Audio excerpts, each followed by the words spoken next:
Ever catch yourself looking at someone's job from the outside and thinking, man, that looks like the life, Oh, definitely. only to later find out the reality is, um, well, let's just say less Instagram filter and maybe more behind-the-scenes grit. It's a classic case, isn't it? Perception versus reality. We Yeah, often only see the highlight reel. exactly. And that's what we're plunging into today. We've been digging through this really fascinating Reddit thread. Okay.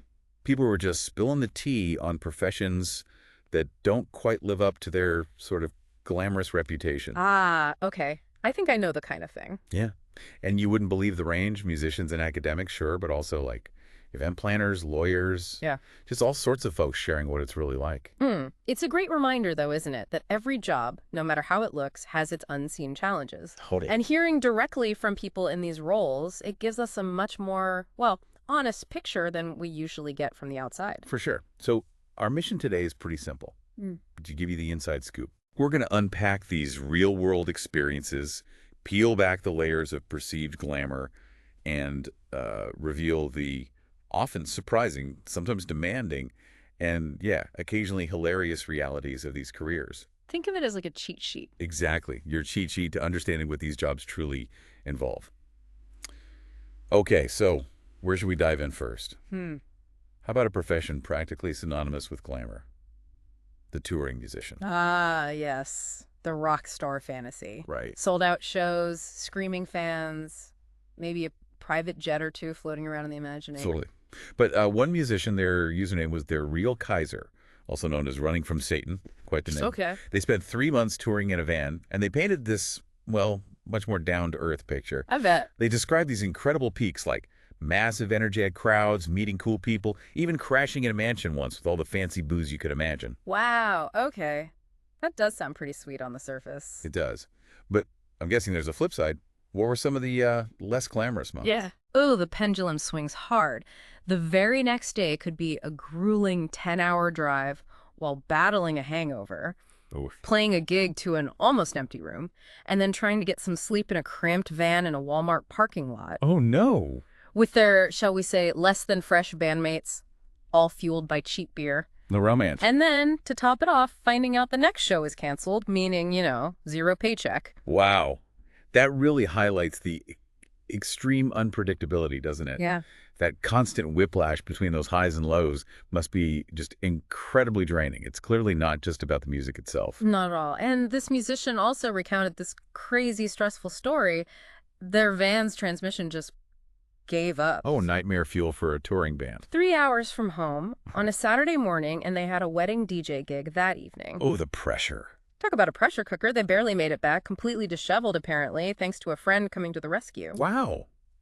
What's fascinating here is just the sheer resilience you'd need. You're not just a performer. You're a roadie, a logistician, a crisis manager, all rolled into one. How do you even prepare for something like that? You probably can't fully. And it's kind of a universal experience, it seems. Right. Another musician, Crowd Strife, commented that they instantly felt this wave of nostalgia hearing that. About the Walmart parking lot. Apparently, yeah, the Walmart parking lot is like a shared landmark in the touring musician's landscape. Doesn't matter the genre or how long they've been playing. It creates this unexpected sense of community then, right? A shared understanding of those less glamorous realities that the audience just never sees. Yeah, almost like a badge of honor in a weird way. Then we got a different perspective from someone called Punkintones. Okay.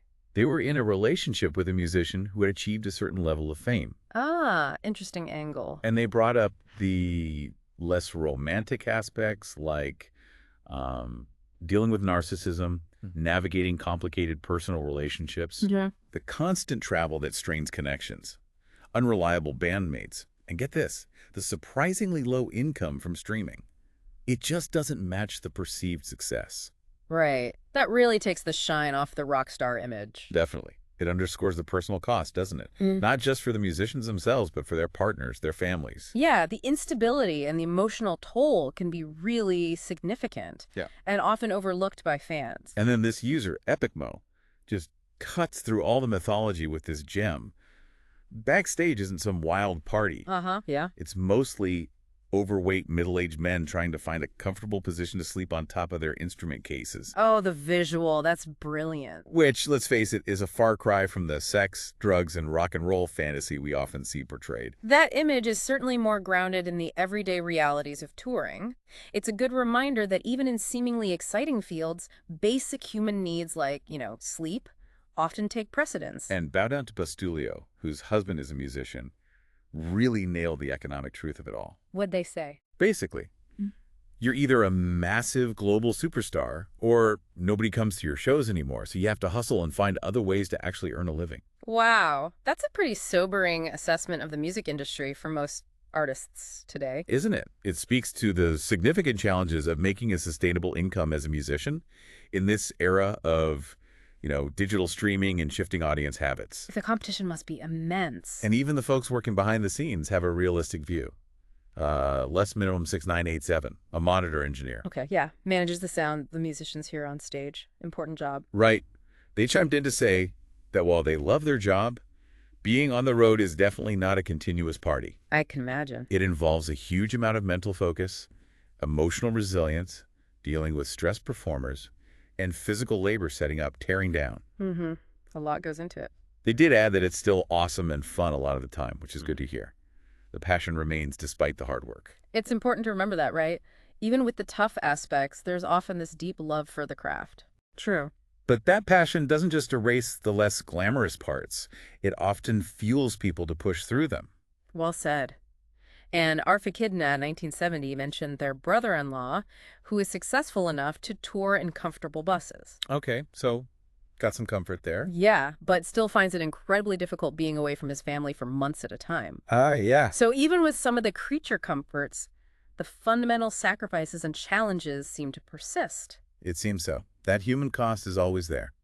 Okay, let's do a complete 180 now and talk about another field often seen as prestigious and intellectual: academia. Right. Think ivy-covered walls, groundbreaking research, the pursuit of knowledge. The ivory tower, the life of the mind. Exactly. But Undoom, a professor at a renowned institution like Oxbridge level, Okay, top tier. described the reality as an endless maze of disconnected online portals and passwords and grant applications and bureaucracy. Oh dear. That doesn't exactly conjure images of scholarly contemplation, does it? Not really. Ah. It paints a picture of a profession increasingly consumed by administrative burdens. Often detracting from the core activities of research and teaching that many academics are actually passionate about. What happened to the freedom to just explore ideas? Good question. They emphasize the sheer amount of time just sucked up by these admin tasks and the crazy gap between academic salaries and what someone with their qualifications could be earning in the private sector, especially as they progress. Yeah, the financial realities can lead to some significant disillusionment, I imagine, especially when you consider the years of dedication and advanced degrees required for these positions. It raises questions about how we, as a society, value higher education and research. It really does. And Vindran brought up the not-so-glamorous publisher-perish culture, Ah, yes. Heard of them. explaining how it pushes people to churn out a lot of, well, their words, crappy quality work, Oh. prioritizing quantity over actual meaningful research, and even contributing to the rise of things like paper mills. Wow, that's worrying. Plus, the added insult of researchers often having to pay hefty fees to publish their own work. Which is often publicly funded in the first place. Exactly. Only for that research to be locked behind expensive paywalls. It feels so counterintuitive to the whole point of academic inquiry. It really exposes a system that, in some ways, seems to undermine its own goals. Yeah. The advancement and sharing of knowledge. The pressure to constantly publish can incentivize cutting corners and prioritizing publication metrics over the actual quality and impact of the research itself. And Quentin added to this grim picture, detailing the endless stream of postdocs many aspiring academics face Right, those temporary positions. before even having a shot at a stable position. This often involves moving across the world every couple of years for low pay and working insane hours. If you're even lucky enough to land one. Right. Yeah. If you're lucky. The instability just sounds incredibly stressful. Yeah, the precarity of academic careers for so many is a major issue. The constant uncertainty, the temporary nature, it impacts people's lives, their ability to build a future. And it also raises questions about the long-term health of the academic pipeline itself. And Quinton's final point really hit home for me. Yeah. The stark realization that they could earn more money working significantly fewer hours flipping burgers at McDonald's. Ouch. That really puts the perceived prestige and intellectual reward into a very different light, doesn't it? It certainly does. All right, let's shift gears again. From the hallowed halls of academia to the often envied world of media, TV, radio, newspapers. Okay. Surely that's where the excitement is, right? Being in the know. Yeah, we see the on-air personalities, the bylines in respected publications. There's definitely a perception of a dynamic, maybe influential career. You're at the forefront of information. Well, Hello Sweetie 2 cut right to the chase, Uh-oh. stating that low pay, terrible hours, and a media workplace that isn't toxic is apparently a mythical creature. Wow. Okay. That speaks volumes about the day-to-day reality for many in the industry then. Doesn't it? Yeah. It suggests that the internal culture and working conditions in many media organizations don't always align with that glamorous image projected to the public. What kind of impact does that have on the quality of the work, I wonder? Well, Curious Cranberry 543 share their personal experience. They actually achieved their childhood dream working in TV news with a major network. Oh, cool. Yeah. And they loved the actual work, the people they work with. But the unsustainable hours and incredibly low pay eventually just took their toll, led to massive employee turnover. They now work in public relations, earn double the salary for far fewer hours, Right. even if they find the work itself less thrilling. It sounds like a classic trade-off driven purely by necessity. It's such a common story, though. Talented, passionate individuals being forced to leave the industry they love Yeah. just because of unsustainable working conditions and, frankly, inadequate compensation. It really raises concerns about who can actually afford to work in media and what voices might be excluded as a result. That's a really good point. And News Still 4200 echoed this sentiment, adding the delightful detail of dealing with a constantly frantic boss who had a terrible attitude. Oh, lovely. Sounds like a recipe for burnout. Pretty much. Unfortunately, that kind of high-pressure, demanding environment, sometimes bordering on toxic, seems to be a recurring theme in many media workplaces. Yeah, the constant deadlines, the competitive nature. It can definitely take a toll. We also got a glimpse into the physically demanding and often overlooked side of live sports broadcasts from Audible narrator. Oh, yeah. What's involved there? A lot of running cables, apparently, incredibly long and unpredictable hours, and absolutely zero margin for error. High stress. Makes sense. Can't have dead air during the big game. Exactly. And Bridgie 1991 and Fusion Beaver both confirmed the reality of low pay and long hours in local news and radio. Which is often the training ground, right, for aspiring journalists. Yeah. Local media outlets often operate on really tight budgets, which inevitably impacts staffing and working conditions. It's such a crucial part of the information ecosystem, yet often so under-resourced. And perhaps one of the most concerning stories came from Esseter Theater. And yes, that is the Reddit username. Okay, noted. They wrote for a small-town newspaper, and they faced actual threats for covering important local issues. Seriously? Like what? Things like water contamination, the dismissal of a local police officer, important stuff. Wow. All for a meager $100 a week. $100 for facing threats. I know. They eventually quit, understandably, and the paper sadly shut down not long after. That's awful. It highlights the real risks journalists can face, especially at the local level, often with very little financial reward or institutional support. It really brings home the vital role that local journalists play, doesn't it? Holding power accountable, informing communities, often at significant personal risk and with very little financial security. The decline of local news is a huge problem. Absolutely. Yeah. Okay, let's switch to something that often gets the Pinterest treatment. Event planning. Ah, yes. You see the beautiful decorations, the seemingly seamless execution, the happy clients. It looks like a really fun, creative job from the outside. Totally. The image is definitely one of glamorous parties and flawless organization. It's all about celebrating, making special moments happen. But Objective Analysis 3, who worked as an event professional for over a decade, completely shattered that illusion, Oh, so? saying the reality is mostly Excel spreadsheets Okay. and dealing with people being irrationally upset at the temperature of a room. Oh, dear. Not quite the picture of champagne wishes and caviar dreams, then. Not exactly. The details are where the real work happens, right? And event planning sounds like a constant juggling act of logistics, budgets, and, managing often unpredictable and sometimes unreasonable human emotions. And hello, cousin Larry, who took a seemingly entry-level event planning job, was just completely unprepared for the sheer stress involved. I can believe it. They mentioned that now event disasters like the fire festival are actually funnier to them. Yeah, because they have a firsthand understanding of just how many things can go wrong, even with seemingly simple events.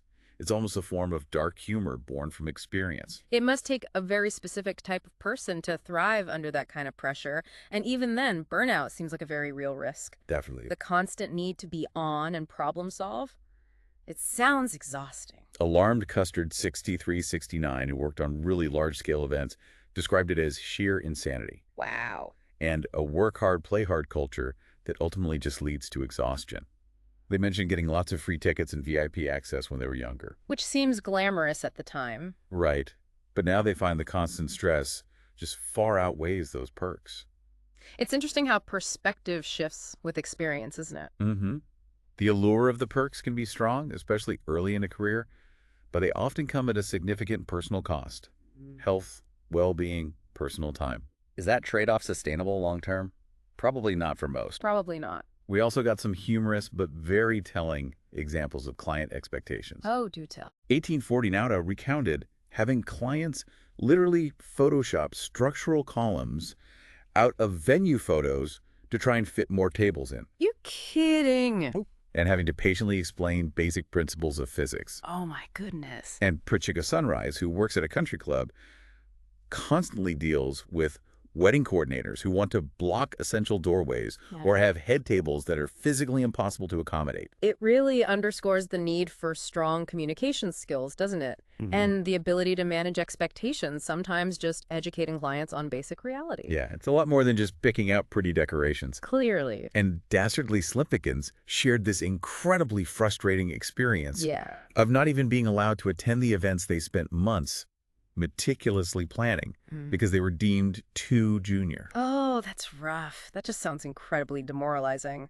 Like a real lack of appreciation for their hard work. Totally. It undermines the sense of ownership and the chance to see the culmination of all their efforts. Can definitely lead to feeling undervalued. Absolutely. San Diego 77, a former wedding planner, agreed it was just a constant barrage of logistics, tight timelines, trying to coordinate with a multitude of often fickle vendors Oh, the vendors. and navigating the demands of dozens of different personalities. It's a far cry from the romantic, dreamy vision of wedding planning. As an introvert, they found the constant need to be extroverted and assertive completely draining. That's a great point. Even seemingly people-oriented jobs can have a hidden toll depending on your personality. For sure. Wedding planning in particular carries such a huge amount of emotional weight. Yeah, navigating highly personal, often high-stakes situations. The pressure to create the perfect day must be immense. And Spiguchers nailed one of the universal challenges in creative fields. Which is? The client tendency to have elaborate Pinterest board visions that are completely detached from their very tiny budgets. Ah, yes. The Pinterest versus reality gap. It's a constant balancing act of dreams versus dollars. It really is. It's the classic tension between aspiration and reality, and the event planner is often caught in the middle, having to manage those conflicting expectations. Not an enviable position. Finally, Cadpole, who works as an event manager for a wedding venue, was pretty blunt, Oh, yeah. simply saying, "I hate my life." Oh, okay. Citing demanding, often entitled clients and the blatant price gouging within the wedding industry that makes them feel complicit in something unethical. Wow. Not exactly the fairy tale ending behind the scenes. No, it really speaks to the ethical dilemmas that can arise in those client-facing roles. And the emotional toll that dealing with high-pressure situations and difficult clients can take, plus potential ethical conflicts in industries driven by profit. Yeah, that's heavy stuff. Okay, so we've taken a pretty deep dive into a few of these, but this Reddit thread was just overflowing with insights from other professions that often get a glamorous gloss. So many examples. So many. Let's just quickly touch on a few more to give you a broader sense of the spectrum of disillusionment. Okay, a rapid-fire reality check, if you will. Exactly. Ballerinas, Graceful. forget just graceful leaps. Think intense physical pain and the constant toll on their bodies. That's what Aardvark Apocalypse and Torbig 187 pointed out. Right. The physical demands are huge. Video game designers. Fun, right? Playing games all day. Tim Huntsman said it's often just playing the same level repeatedly for years to find bugs. Oh, wow. Less fun. And Molal9 highlighted the all-too-common issue of low pay and long hours that exploit people's passion for gaming. Ah, the passion trap again. That's a recurring theme. We've seen the exploitation of passion in creative and seemingly desirable fields. Definitely. Architects, according to Chapman, Designing cool buildings? spend the majority of their time coordinating with contractors and ensuring compliance with building codes, not just sketching beautiful designs. Lots of admin and practicalities. Film set work. Ooh, Mr. PB and others described endless hours of boredom punctuated by brief moments of intense activity. Hurry up and wait. Exactly.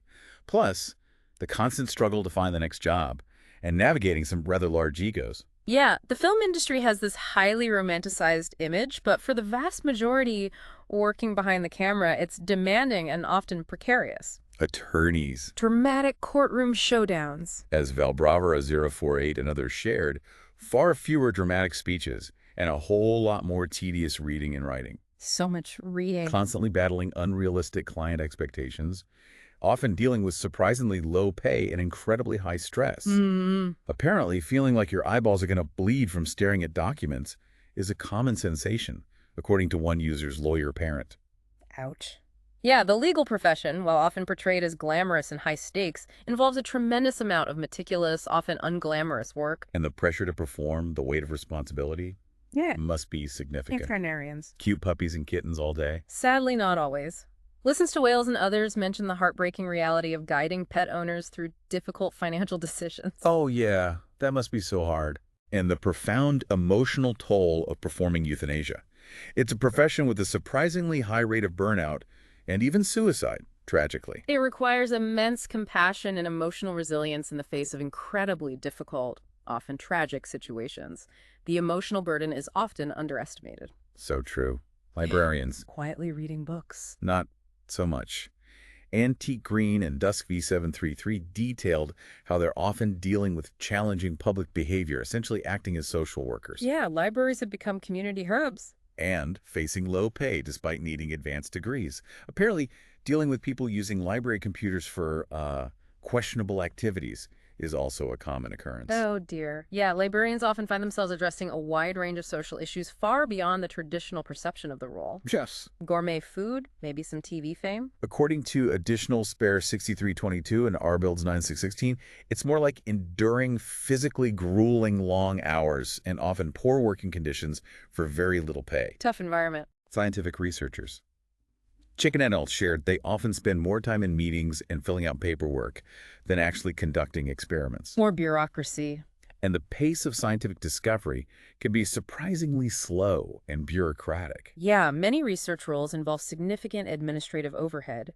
Can be frustrating for those driven by the desire to actually do the science. Firefighters, of that I revealed, they primarily respond to medical calls. Really? Mostly medical. Yeah. And when they do go to fires, the situations are often deeply heartbreaking, witnessing people losing everything. That's incredibly tough, emotionally. Cartographers. Nindal Duvall explained it's physically demanding work, hauling heavy gear for incredibly long hours, often with inconsistent pay, Not just point and shoot. and even modeling. As Puzzle-Headed Bat 8657 and the Richest Virtues described it, very early call times, uncomfortable, sometimes unsafe working conditions, being treated more like an object than a person, and incredibly uncertain job security. It's a far cry from the glamorous magazine spreads. Wow.